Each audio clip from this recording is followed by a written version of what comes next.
اعوذ باللہ السمیع العلیم من الشیطان الرجیم بسم اللہ الرحمن الرحیم ربنا آتنا فی الدنیا حسنۃ وفی الآخرۃ حسنۃ وقنا عذاب النار۔ عزیز طلبہ السلام علیکم ورحمۃ اللہ وبرکاتہ۔ شرح المدون کتاب حج درس نمبر 264 میں حج تمتع میں قربانی کے حکم کی تحقیق پیش کی جائے گی۔ یہ بیان کرنا مہم ہے کہ حج تمتع میں واجب ہوتا ہے قربانی کرنا، اور دوسری جو حجیں ہیں حج افراد و قران، اس میں قربانی کرنا واجب نہیں ہوتا۔ قربانی کا وجوب افراد و قران میں نہ ہونے کا بیان آئے گا۔ حج تمتع کی قربانی کے عبادت ہونے یا کفارہ ہونے کی تحقیق بھی پیش کی جائے گی۔ فقہی نظریات اور آراء کا جائزہ لیا جائے گا، متعلقہ روایات اور احادیث کا بیان آئے گا، اور مذکورہ بعض کے ثمرات اور فوائد علمی کو بھی بیان کیا جائے گا۔ شہید اول نے فرمایا وَلَا يَجِبُ الْحَدْيُ عَلَى غَيْرِ الْمُتَمَتِّعِ، یعنی قربانی کرنا فقط حج تمتع کرنے والوں پر واجب ہوتا ہے جو مکہ سے دور دراز کے علاقوں سے آتے ہیں، 16 فرسخ سے دور رہتے ہیں، غیر ملکوں سے جو وہاں جاتے ہیں، ان پر قربانی کرنا واجب ہوتا ہے۔ تو جو مکہ کے رہنے والے ہیں اور 16 فرسخ کے اندر اندر رہنے والے ہیں، تو ان پر قربانی کرنا حج میں واجب نہیں ہوتا۔ تو یہاں پر ایک سوال پیدا ہوتا ہے کہ حج قران میں تو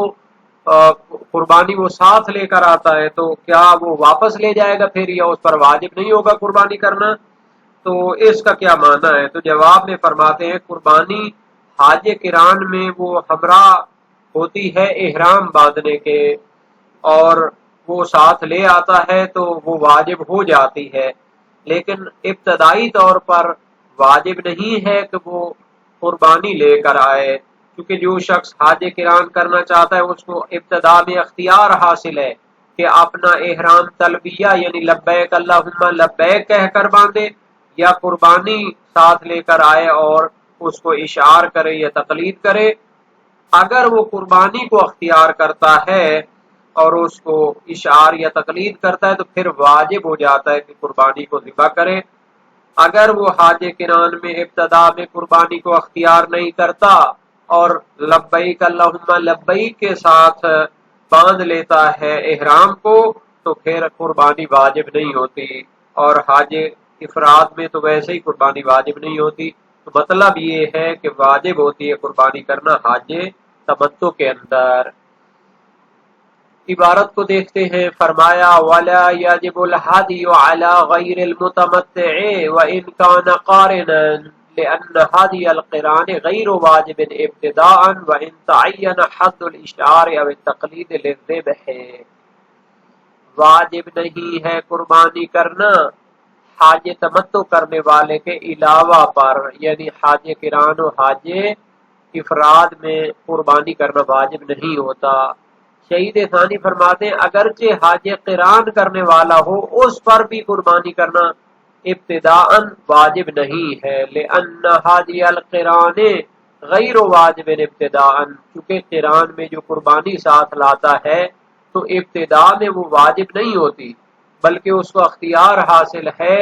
کہ یا اپنا احرام تلبیہ کے ساتھ باندھے یا قربانی کو ساتھ لا کر۔ تو وہ یا سے جب استفادہ کرتا ہے تو یہ واجب تخیری کا ایک فرد ہے۔ وَإِن تَعَيَّنَ حَدُّ الْإِشْعَارِ أَوِ التَّقْلِيدِ لِلذَّبْحِ، اگرچہ کہ واجب ہو جاتا ہے، معین ہو جاتا ہے کہ اگر وہ قربانی کے کو ساتھ لا کر احرام باندھتا ہے تو پھر اس کو اشعار کرنا، یعنی اونٹ ہو تو اس کے کوان کے دائیں سائڈ پر زخم کرنا اور اس کو خون ملنا واجب ہوتا ہے، یا تقلید کرنا یعنی کہ اس کے گلے میں جوتا لٹکانا جس میں نماز پڑھی ہو واجب ہوتا ہے، تاکہ وہ معین ہو جائے کہ یہ قربانی کے جانور ہے، اس کو ذبح کیا جائے گا۔ وَهُوَ اے ہادی التمتع نسک کا غیرہ من مناسک الحج وَهِيَ أَجْزَاؤُهُ مِنَ الطَّوَافِ وَالسَّعْيِ وَغَيْرِهِمَا لَا جُبْرَانَ لِمَا فَاتَ مِنَ الْإِحْرَامِ لَهُ مِنَ الْمِيقَاتِ عَلَى الْمَشْهُورِ بَيْنَ أَصْحَابِنَا۔ تو گویا دو نظریات پائے جاتے ہیں کہ اس قربانی کی حیثیت کیا ہے۔ فقہائے شیعہ میں اختلاف ہے کہ حج تمتع میں جو قربانی کی جاتی ہے آیا وہ عبادت ہے، نسک ہے، اعمال حج کی طرح ایک عمل ہے، جیسے طواف سعی اور دوسرے اجزاء حج ہیں، یعنی کہ بالاصالہ واجب ہے اور عبادت کا درجہ رکھتی ہے۔ تو اسی طرح قربانی بھی جناب علی دوسرے اعمال حج کی طرح جز ہے حج کا اور عبادت ہے، یا پھر یہ عبادت نہیں ہے بلکہ یہ کفارہ ہے، اس لیے کہ شرعاً مقرر تھا کہ حج تمتع کا احرام وہ مکہ سے باندھے نہ کہ میقات سے، تو چونکہ اس نے میقات سے اپنا احرام حج تمتع نہیں باندھا تو شارع نے قربانی کو واجب کیا ہے تاکہ اس کا جبران ہو جائے، گویا کہ یہ کفارے کی مانند ہے۔ تو دو نظریے اس میں پائے جاتے ہیں۔ مشہور فقہائے شیعہ امامیہ کا نظریہ ہے کہ قربانی بھی دوسرے اعمال حج کی طرح ایک عبادت ہے، جبکہ دوسرا نظریہ شیخ طوسی کا ہے کہ قربانی حج تمتع میں اعمال حج کی طرح ایک عمل اور عبادت نہیں ہے بلکہ یہ کفارے کی مانند ہے۔ عبارت کو دیکھتے ہیں، فرمایا ہوا یعنی قربانی حج تمتع کی نسک ہے، عبادت ہے، جیسے حج کے دوسرے مناسک ہوتے ہیں اور عبادات ہوتی ہیں۔ وَهِيَ أَجْزَاؤُهُ مِنَ الطَّوَافِ، حج کے مناسک وہ اس کے اجزاء ہوتے ہیں جیسے طواف ہے، سعی کرنا ہے صفا و مروہ کے درمیان اور باقی اعمال حج ہیں۔ تو یہ مشہور فقہاء کا نظریہ ہے کہ قربانی بھی ایک جز اور عبادت ہے۔ لا جبران لما فات من الاحرام له من المیقات، یہ اس کا جبران نہیں ہے اور کفارہ نہیں ہے جو اس نے احرام حج تمتع میقات سے نہیں باندھا، چونکہ اس کا احرام مکہ سے ہوتا ہے اور احرام حج تمتع کا میقات سے باندھنا اسے فوت ہو جاتا ہے تو اس کی جبران کروائی جائے، تو کہتے ہیں ایسا نہیں ہے۔ یہ تو اسی نظریے کے ساتھ کنیکشن دینے کے لیے کہا ہے کہ حج تمتع کی قربانی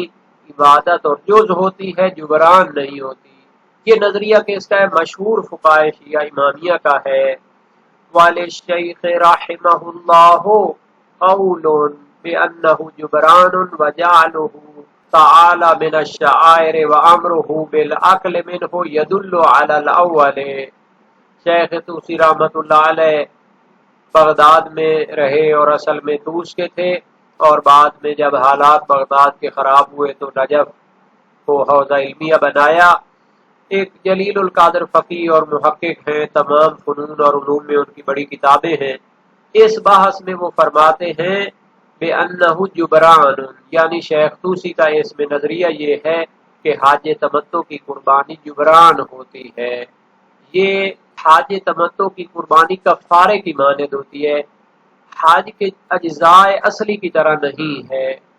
تو شہید ثانی فرماتے ہیں اللہ تعالی نے قربانی کو شعائر میں سے قرار دیا ہے اور اس سے کھانے کا حکم دیا ہے۔ یدل علی الاول، یہ چیز دلالت کرتی ہے مشہور قول پر کہ حج تمتع میں قربانی اس کے اجزاء اصلی میں سے ہے اور دوسری عبادات حج کی طرح ایک عبادت ہے۔ قرآن کریم میں فرمایا وَالْبُدُنَ جَعَلْنَاهَا لَكُم مِّن شَعَائِرِ اللَّهِ فَإِذَا وَجَبَتْ جُنُوبُهَا فَكُلُوا مِنْهَا، سورہ حج آیت 26 ہے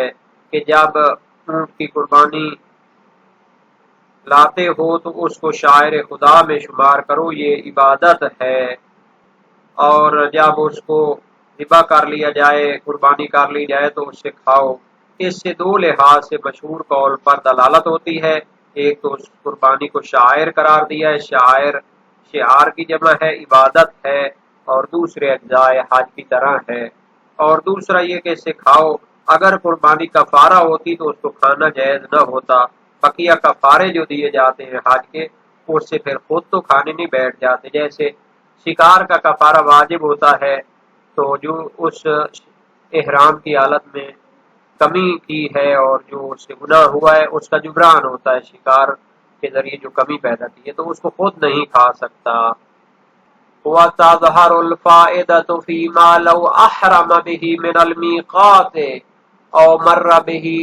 بعد ان احرم من مکہ فیسقط الہدی علی الجبران لحصول الغرض ویبقى علی النسک۔ یہ دو نظری ہو گئے، قربانی حج کے اصلی اجزاء میں سے ہے یا کفارہ اور جبران کے لیے ہے۔ فرماتے ہیں اس کا فائدہ ظاہر ہوگا اگر اس نے میقات سے احرام باندھا حج تمتع کا، کیونکہ بعض حالات میں مجبوری کے تحت اضطرار کی صورت میں اگر مکہ سے نہیں باندھ سکتا تو وہ اپنا میقات سے احرام باندھ لے۔ تو اگر ہم شیخ طوسی کی طرح قائل ہو جائیں کہ قربانی اسی میقات سے حج تمتع کا احرام نہ باندھنے کی وجہ سے ہوتی ہے، تو اگر مجبوری کے تحت میقات سے احرام باندھے تو پھر اس کا قربانی ساقط ہو جانی چاہیے۔ او مرہ بہی بعد ان احرم من مکہ تھا، یا اس نے احرام تو مکہ سے باندھا ہے لیکن اس کو کوئی ایسا کام پیش آیا کہ اس کو میقات سے گزر کر عرفات کی طرف جانا پڑا، تو چونکہ وہ احرام کے ساتھ میقات سے گزر رہا ہے تو اس سے پھر قربانی ساقط ہو جانی چاہیے، کیونکہ وہ میقات پہ آ چکا ہے احرام کی حالت میں۔ لحصول الغرض، کیونکہ آپ فرماتے ہیں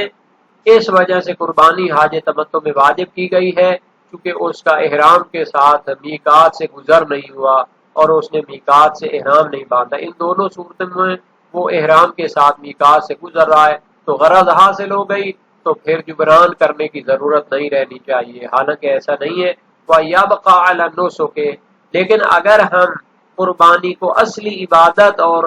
حج کے اعمال کا جز قرار دیتے ہیں تو چاہے میقات سے گزرے یا میقات سے احرام باندھے، قربانی حج تمتع کی ساقط نہیں ہوگی۔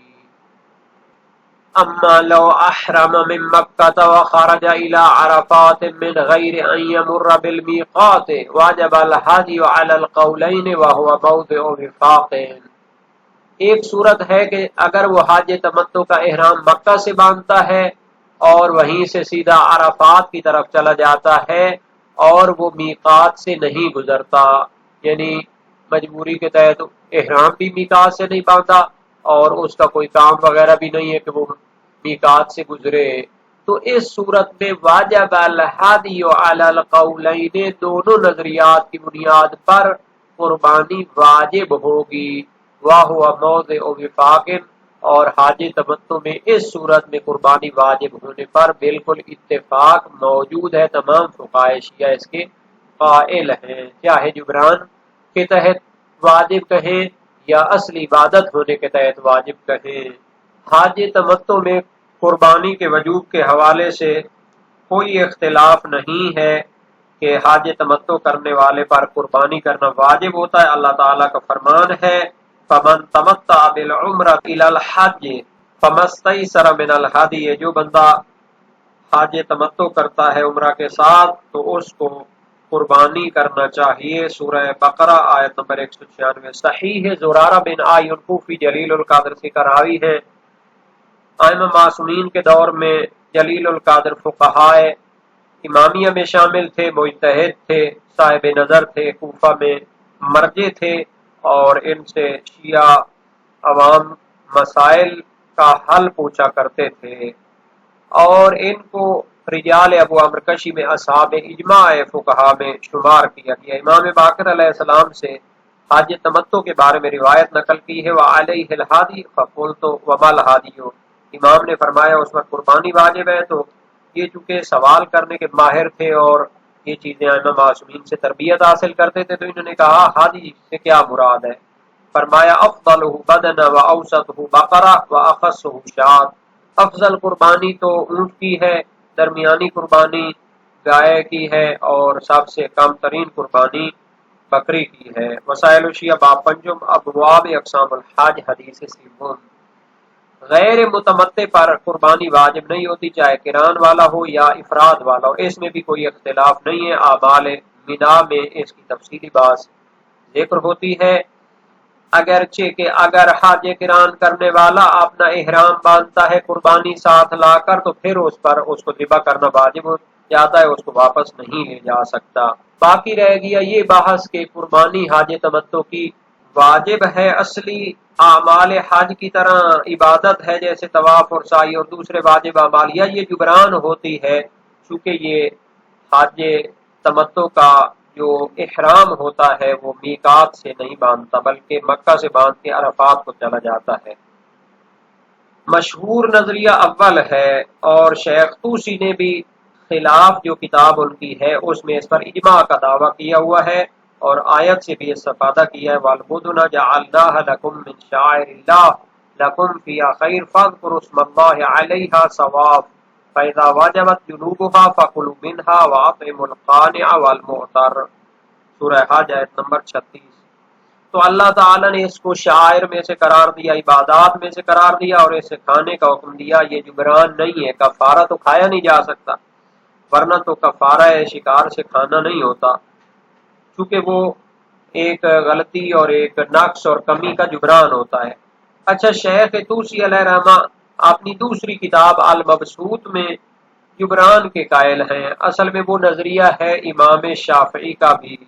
اور اس اختلاف کا فائدہ ظاہر ہوگا کہ اگر وہ میقات سے احرام باندھتا ہے مجبوری کے تحت، یا مکہ سے احرام باندھ کر میقات سے گزرتا ہے، تو ان دونوں صورتوں میں پھر اس پر قربانی واجب نہیں رہنی چاہیے، کیونکہ جبران تھا تو جبران کی ضرورت نہیں ہے، یہ تو میقات سے ہی گزر رہا ہے۔ لیکن اگر اس کو عبادت سمجھتے ہیں تو وہ ساقط نہیں ہوگی، لیکن اگر مکہ سے احرام باندھ کر سیدھا عرفات جائے تو پھر تمام فقہائے شیعہ کا نظریہ ہے کہ قربانی ساقط نہیں ہوگی۔